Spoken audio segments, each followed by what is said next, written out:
Hey, Hank Rothrock here. I want to make a curriculum proposal to you.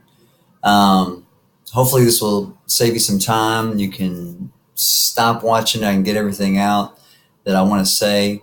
Going to go to present here. And I got a class right out there. Got like a little bit of time, so I'm going to try to, if you hear some cussing and stuff like that, then that's just kind of part of it. As you know, my name is Hank Rothrock. I've been a master teacher for 2 years, been Stewart Middle School for 6 years. I'm a husband and father of two. These are my babies over here, Caleb and Harper. And I like to write fiction, and I'm a drummer. So that's me a little bit. The whole reason I'm making this is because I like this quote, you know in your heart what's right and what's wrong. Do the right thing. That seems a little bit simple. It's how my dad really raised me. One of the few things uh, that stuck. And I just feel like I want to do the right thing. I like to sleep at night. I like to be able to sleep at night. So that's what's really behind the reason I'm a teacher at Stewart for 6 years, behind the reason I became a master teacher, behind the reason I'm coming to TJ. Um, and so that's the whole purpose behind this. Okay. Now, my purpose for this specifically and just what I want to do for our kids is create an engaging and rigorous curriculum that's designed for our clientele. Um, so if I'm given 100% freedom in designing the curriculum for my class, then students will perform and they'll score higher academically.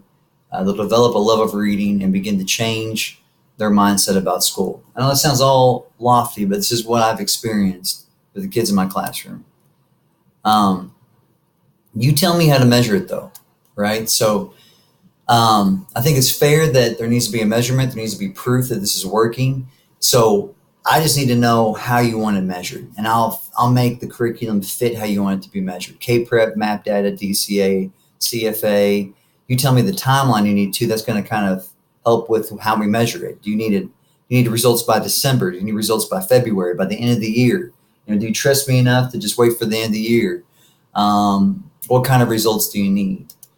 For instance, by February, the TJ 8th grade students in Mr. Rothrock's class will show 10% reduction in novice as indicated by their DCA or by MAP, CFA, K-Prep can be the measurement. Is that enough? Do you want more than that? Just tell me and I'll go for it. Now this could create some tension possibly with the rest of the staff. It could not. It could be fine, but you got PLCs and you got people working together, and I want to work with a PLC.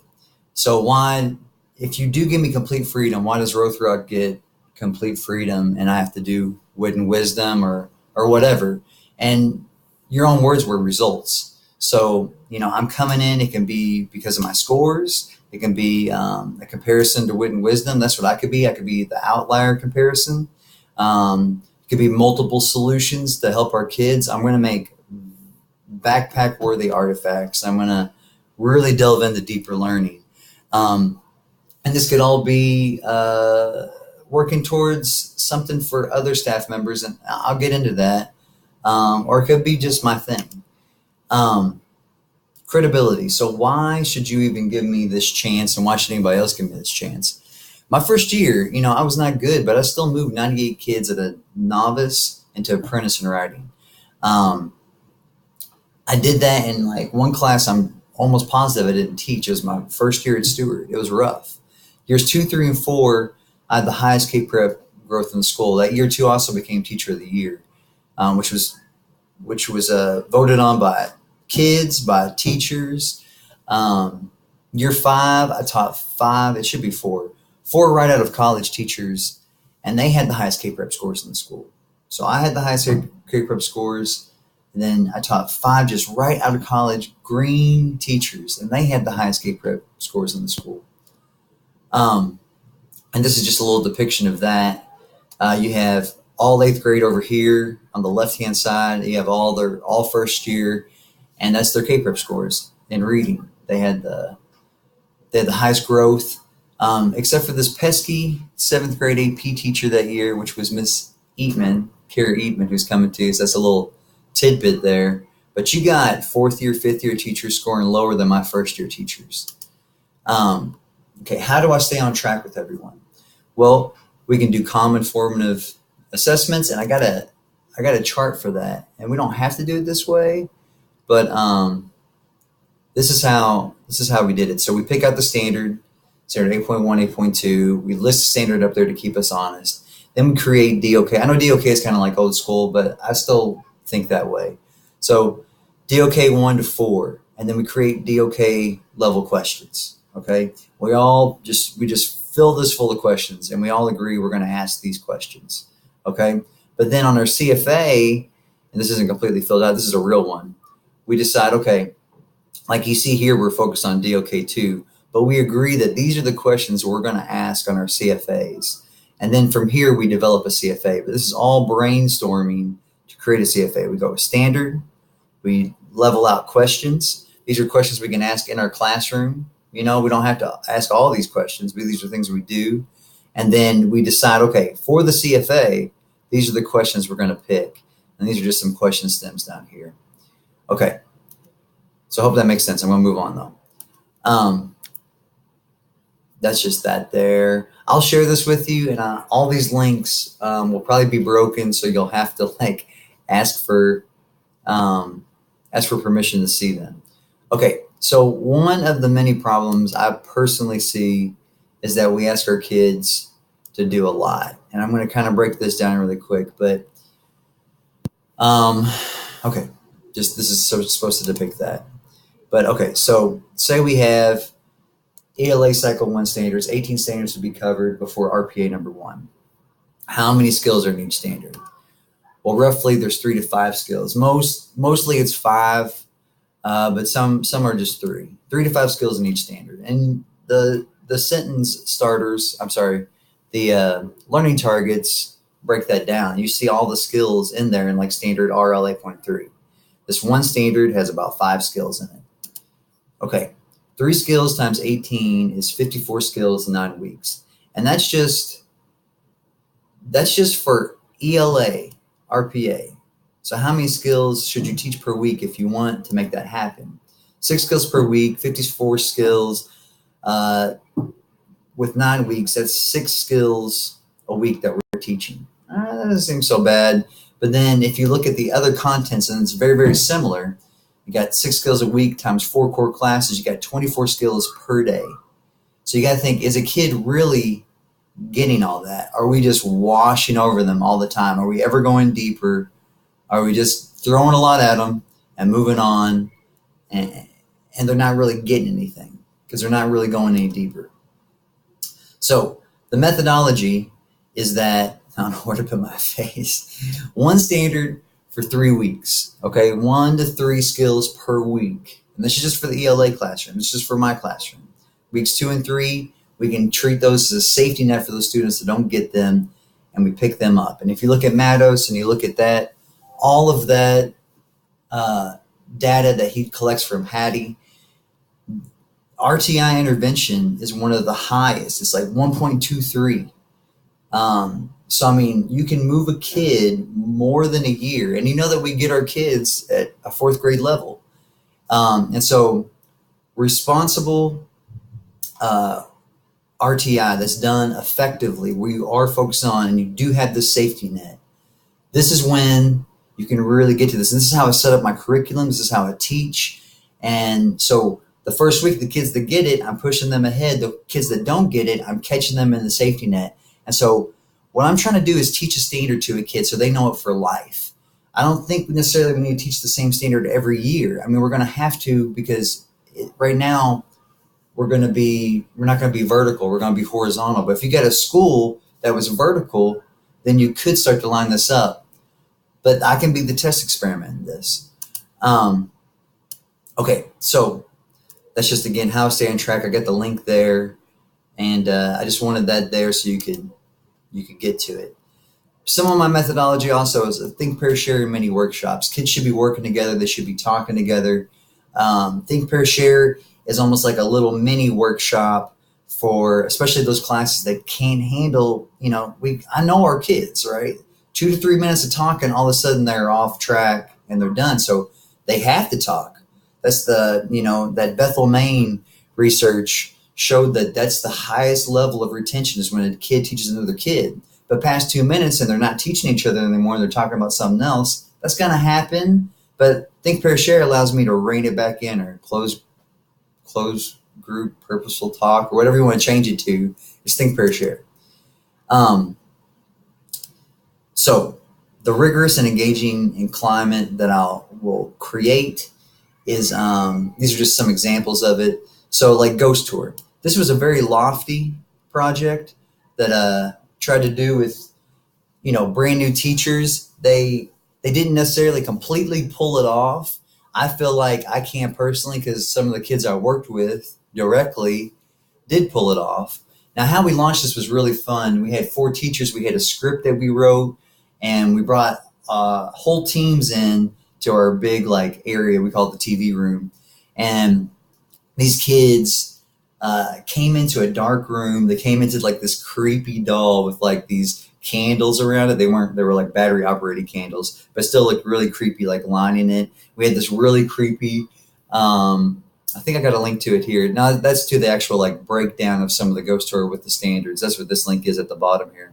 But I'll also share with you the presentation we gave. So as we're giving the presentation, we're all taking turns clicking, and it's creepy pictures of dolls. And it was this whole story that we developed together and kind of stole and made it our own and made it geared towards Stewart. So we launch it. We get the kids interested in it. Then we say, we're going to put this on you. Then we read scary stories like Telltale Heart, and we delve into that. And Telltale Heart is it's a high level. It's an 8th grade. I think it's 8th grade. It might be 9th grade. It's a 8th grade, 9th grade text, but it's not an easy text. And we go in and we read tough text. I make things rigorous. They have to be rigorous for these kids to get ready for tests, and I'll get to that. Then we get kids to write scary narratives. We turn those into campfire stories. We set up a little campfire, a little LED campfire in the middle of the classroom, and they tell their scary stories. Then they take those scary stories, and now they have to convert and work together and combine the best elements of their scary stories together, right? And then they take those scary stories that they developed and put together, and then they create presentations. Group presentations that act as ghost tours, right? So they can use Google Slides, they can video themselves, they can present it. We actually got this, it was called Beyond. And they made, and also another one, I can't remember what it was called, but some kids made animation, and that was really neat. And I can share all that with you, but I don't want to get bogged down in just one thing. This was the animated ghost tour that we held. So this was a big event. We had this big event for Trunk or Treat where we had all these parents and kids come out, and we weren't doing anything academically. So I took it. I got the orchestra and the choir to be the haunted orchestra and choir. I got a video of all this too.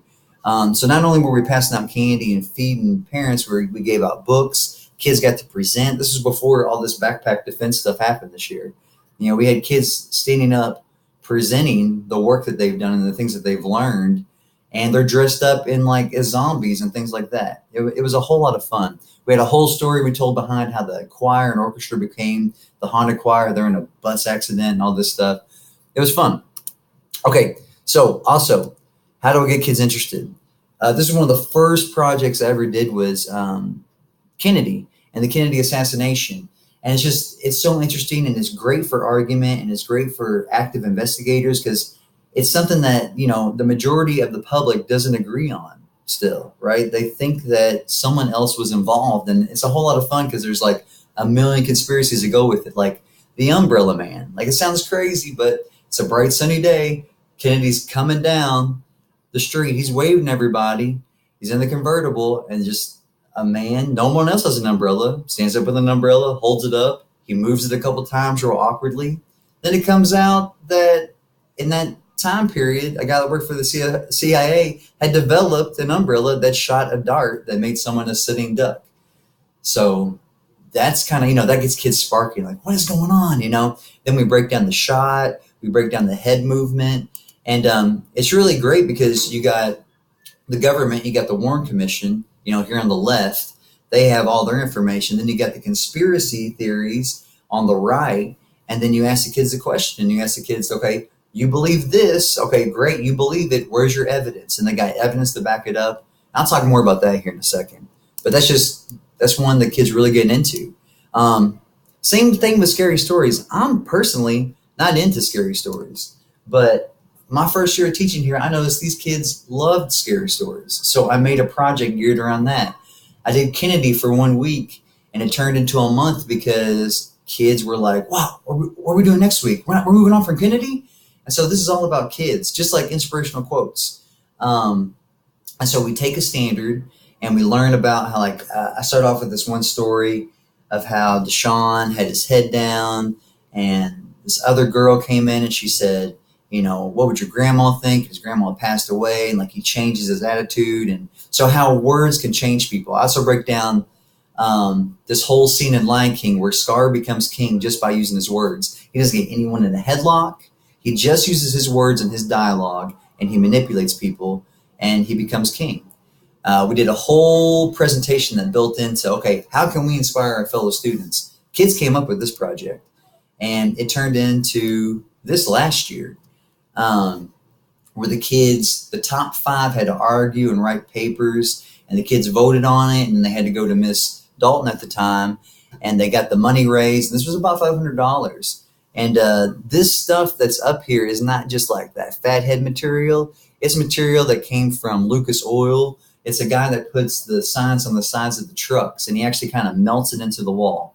Now, granted, you get a fingernail under there, kids could rip it off. So that's why we made these little plaques that commemorate the students and the class that did it and the teachers that were involved in it. So you got some student pride, some teacher pride. We start to change the culture in our school. The kids geared it towards civil rights, and that was just, it started off as inspirational quotes and then geared towards civil rights. These are the kind of projects I want to do to get kids engaged. This is just a little bit of what I want to do. Oh, I forgot. Inquiry-based design. This is something I haven't done, but something I'm really interested in, to where you have one class that you can completely turn loose and just hand this document to. Or you have other classes that you go, okay, we're going to do this one column. So you get the standard up here, you get the staging question, but then you got the questions here as well. And so, you know, people believe the earth is flat, and you kind of get them into this and like, what? People think the earth is flat? And then you got all this celebrity stuff. And so this turns into, and I hope I put it on the next page. Okay, I did good. I like myself again.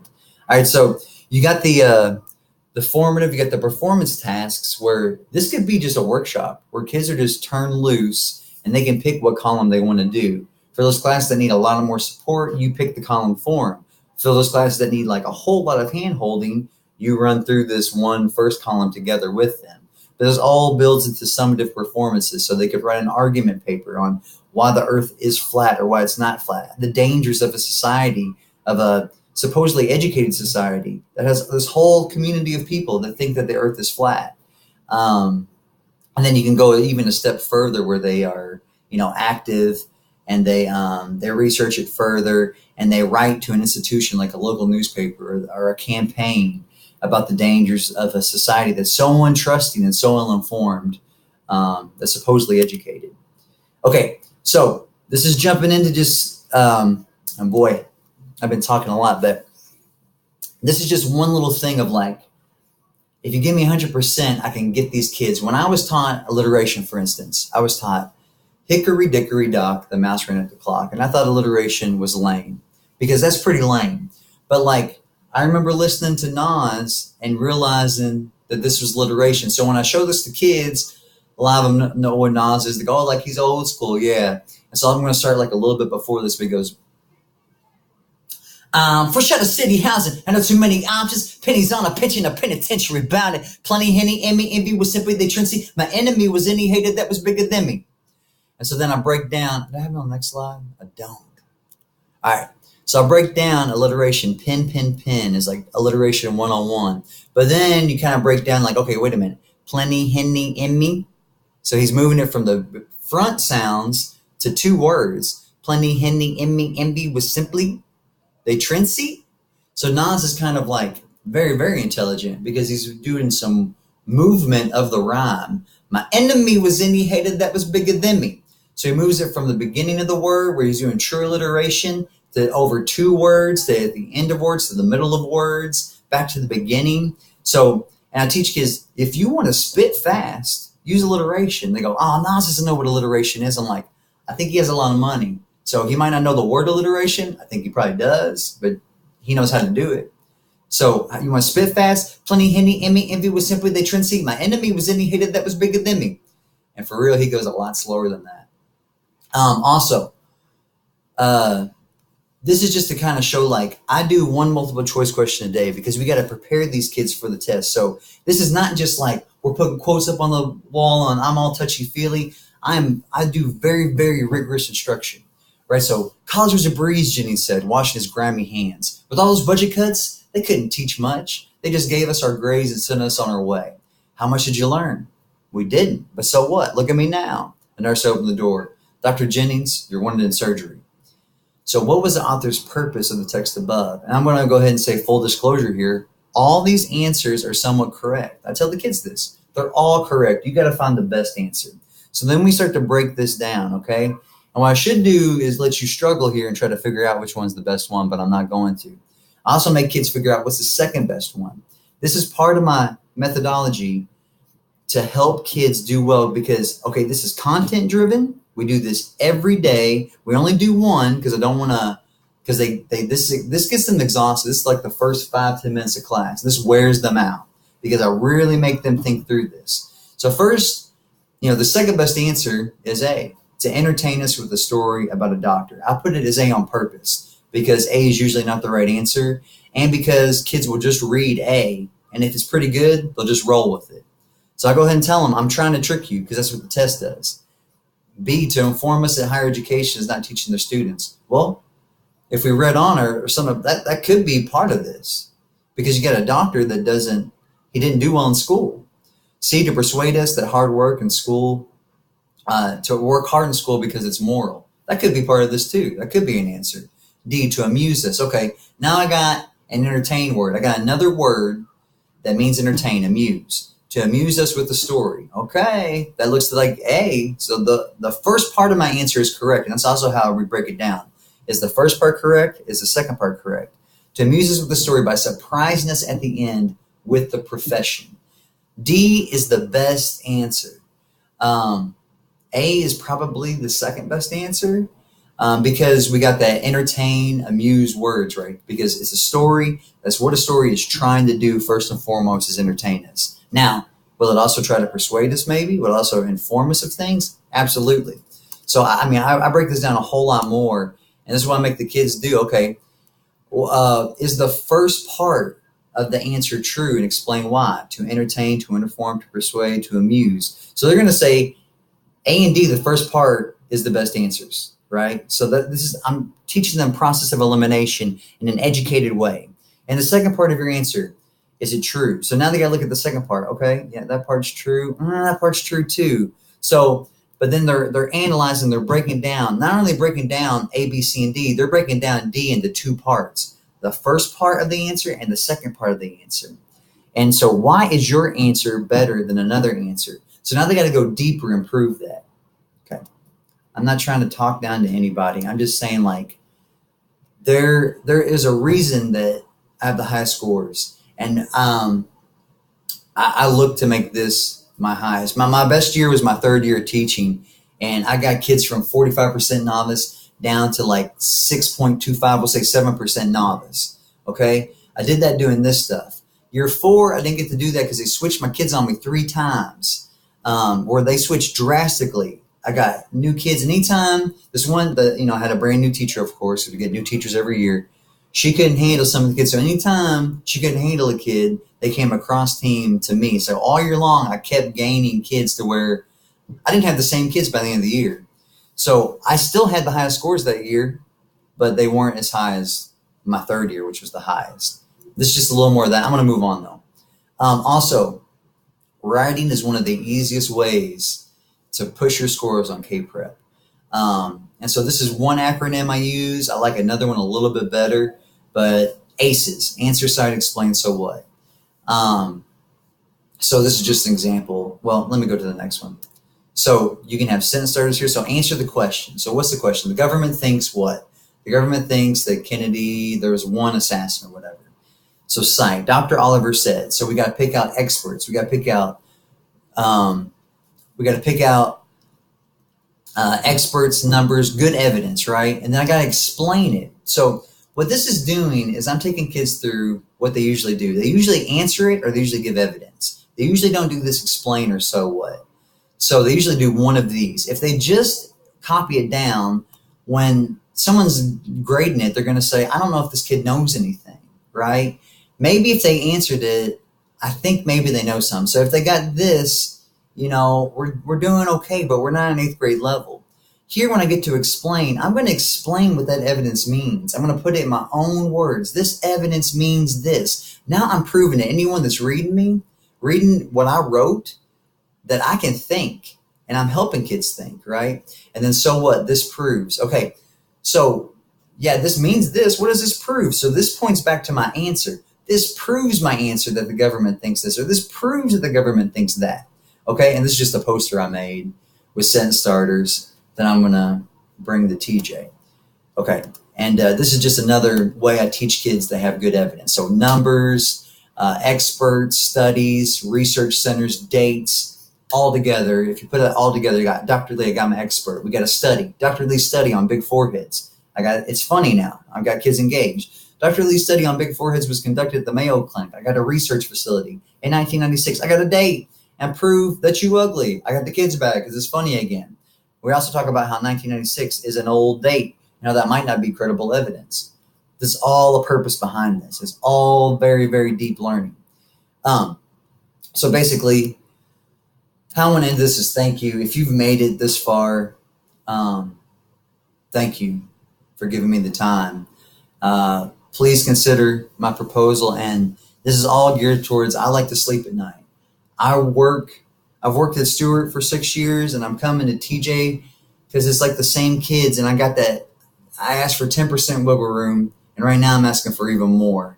Maybe I won't get 100%, but maybe I can get close to that.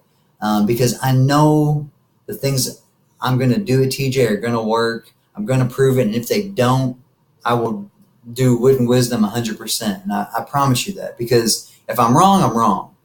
But I got data behind me. I got credibility behind me. I got years experience behind me. I'm not coming in as a first-year teacher. I'm a 6-year vet and some people would say I'm demoting myself because I'm going from a master teacher to a teacher. I don't see it that way. I see working with our kids as a promotion all the time. I think everybody needs to work with our kids on some level. Like, I think almost everybody needs to teach a class. I don't know if that's possible, but you got to keep a foot in that classroom so you keep that empathy. But this is so I can sleep at night. This is so, adults get persuaded by district people, and they get persuaded, they get scared, they think they're going to get in trouble. And I know the pressure that's out there. I know the pressure that people put on us. I've experienced it firsthand. And at the end of the day, if you're moving kids, you're moving kids. If you got results, you got results. That's what I have. When I'm at Stewart and that doesn't count anymore, that's when I listen to Kimberly Gregory that's talking in my ear saying, hey, come to TJ. I'll give you that 10% wiggle room. Maybe you'll give me more. I hope that you do. Thank you for your time. I'm going to go ahead and stop there. I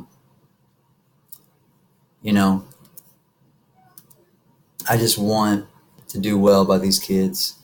And 30 minutes. Oh my gosh. I'm so sorry. Okay, I'm going to go. Thank you.